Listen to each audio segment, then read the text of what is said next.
computer was happy, everything was working right, mileage went way up, emissions went way down. So there are ways of dealing with it, and there's a bazillion of these on the market. What's going to work for you? Good question. That's where some of the experimentation comes in. And you may have a car where you don't have to worry about this at all. I don't on the Tempo. I got a 20% improvement. But I'll also tell you, here I am, triple master technician. Periodically my check engine light was coming on.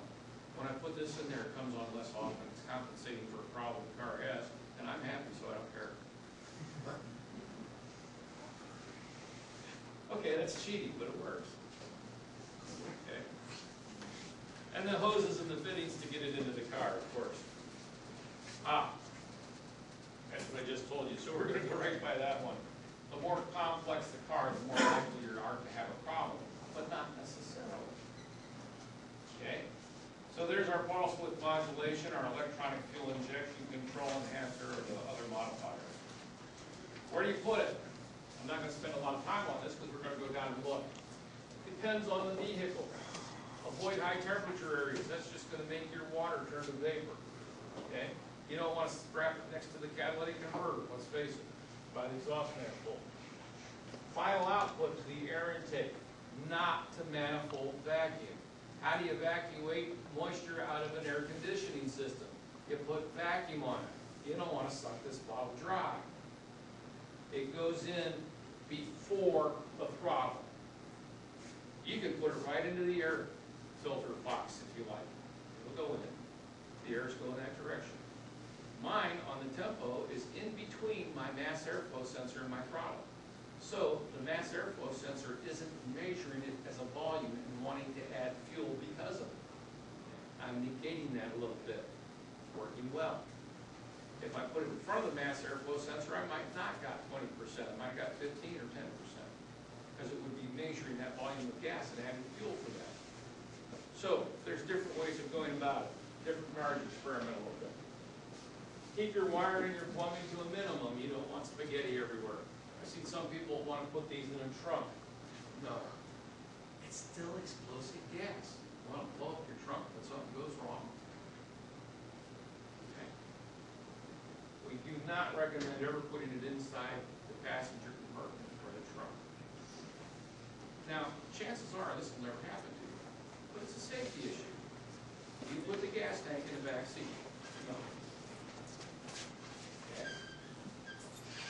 Okay. Here's a basic layout. Okay. We have our fuel cell, and we can tilt it a little bit. We've got a control on here. We've taken our battery, we've got a fuse, we've put a relay in it, we've grounded it, and we're using some control. Folks, the oil pressure switch setup is nice, because if you don't have any oil pressure, the engine's not running. If it's not running, we don't want to make gas. I've got mine tied into my ignition. It makes nothing. I turn the ignition on, it starts it. But for me, that's fine, because I don't turn the key on and let the car sit there. If you did, it would make a lot of HHO gas. For some people that want to come out and turn the key on to listen to the radio, and then stir their coffee, and then comb their hair, and put their makeup on, and today that could be the guys as well as the girls, who knows. Okay. And then it's been running for 4 or 5 minutes, and you start the car, that's when you blow the intake manifold off. Not a good thing, unless you really wanted to change that intake anyway.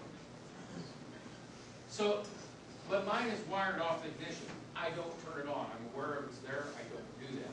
But when you're putting it in for somebody else and you want a dummy crew, maybe a stator signal off an alternator. Maybe you want to pick up an ignition signal where it's actually running. Whatever you want to do. Oil pressure switch. That's great, because when there's not running, there's no oil pressure. So there's a number of ways that you can control that relay. And once you do that, you turn it on, you ground it, you're making gas. Comes out of it, we go through our reservoir, we go through our bubbler, and we feed it into the engine. When you use a reservoir system, you'll notice on your picture we have a couple of check valves. We have a check valve at the top of the reservoir, we have a check valve between the reservoir and the bubbler. The reservoir acts like a radiator in your car. When the radiator heats up, fluid expands, goes out into your overflow bottle. You shut your car off, the radiator cools off, it sucks the water back out of the overflow bottle. This will do the same thing. When you, if you didn't have the check valves in there, you get 110, 120 degree electrolyte, you shut down, cools down overnight to 60 degrees, and suck all the water back out of your bubbler.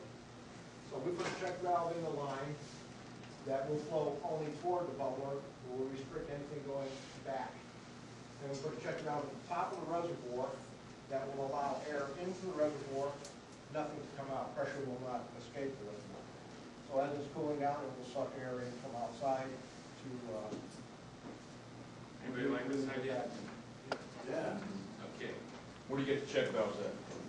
I buy them from there's a company in Lima, Ohio, Lima, however you want to pronounce that, U.S. Plastics. They have a pretty nice unit, and it's really good price. Okay, folks, what we're going to do initially is we're going to walk back over to the alternate fuel.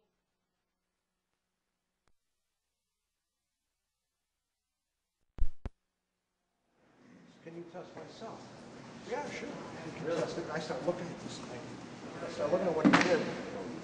And all I did to this guy was just, you thought this guy gave me $1 million. I just raved about it. The design is beautiful on this thing.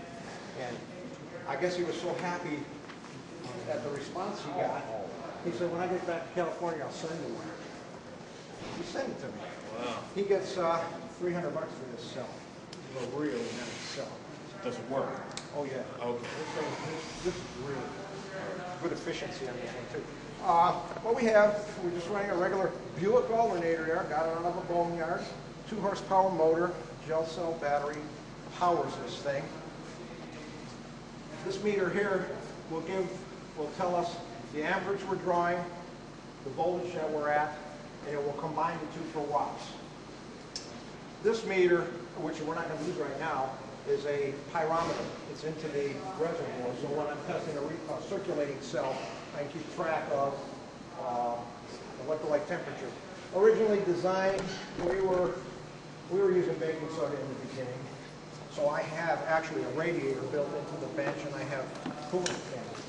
And the fans are tied to the pyrometer at X temperature, whatever I set. I can bring the fans on at shut-off temperature, they'll go off. Don't use it anymore. This bench is going to get redesigned. But for now, it still works pretty well. Let's start it up.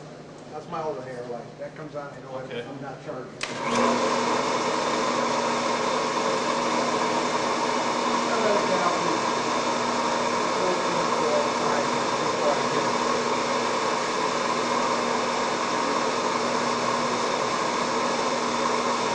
You'll be able to see the bubbler in action too when the cell starts putting out.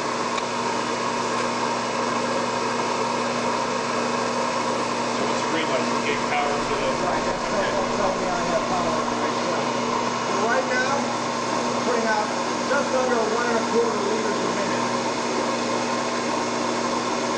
These are very Mileageseekershho flow meters that I have increased the turnover ratio, the turn down ratio after that changes from 20 to 10 by adding the second flow. So this flow heads out when you read what the second flow. So it extends the range of the meter. I have 2 meters, and I can switch back and forth with this valve if I have a cell that's putting out bigger than 1.7.